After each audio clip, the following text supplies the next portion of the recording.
Here in Pere and Encompass, and we have a great program here. As you can see, kids are happy, they're learning, and they're expanding.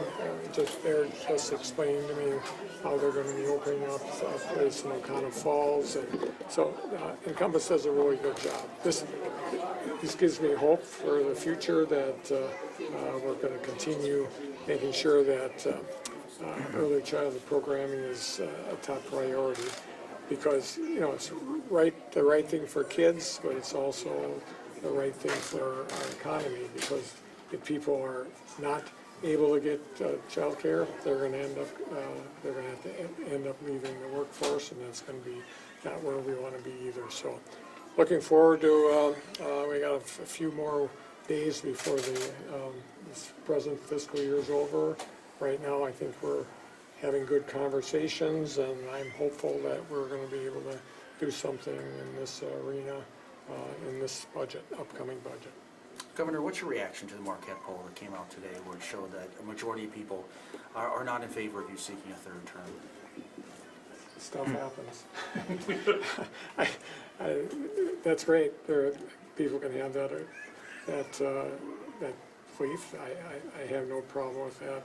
So I'll be making up my mind when we're done with the budget. And just to follow up on that, I know you said you're going to announce after the budget is signed, but a lot of Republicans are saying it could be months before they reach a deal right now, negotiations. Does that factor in at all to your time frame for needing to announce one way or the other? Well, first of all, I don't think it's going to take months. I think it'll take weeks at the very, very most. So I'm not concerned about that, but if it dragged into October, September, I'm sure I would make a decision by that time, but that might be willful thinking on somebody else's part. We can get this done. We can get this done. We're a state that's a purple state, and that means that everybody has to compromise some, and so I'm looking forward to that happening. Governor, what's your reaction to Wisconsin Supreme Court's decision today?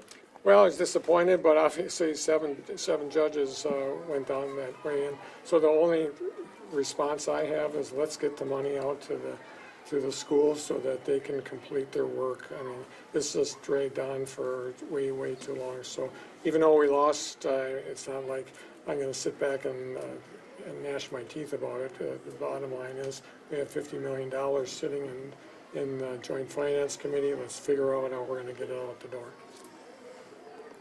Any other questions? Why would you say it's unconstitutional for the legislature to put money in an emergency fund? Well, it just seems odd to me that there's like this special bank where money can be just disposed of or held forever.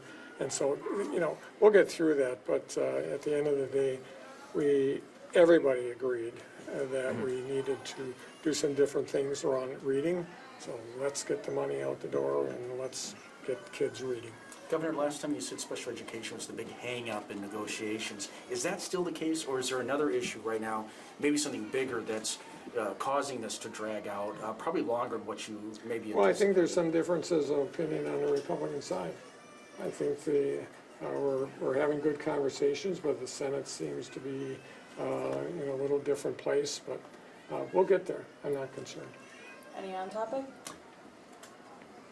Will GBCI be in the budget, or should it be in the budget? The future GBCI. I know they talked about maybe having a decommission one there, but Jamie Wall even said that he's not confident that funding the close will be in this biennial budget. Yeah, we'll have to do something. I mean, we may not need to have money on hand right now, but we can go through the capital budget system and make it happen now.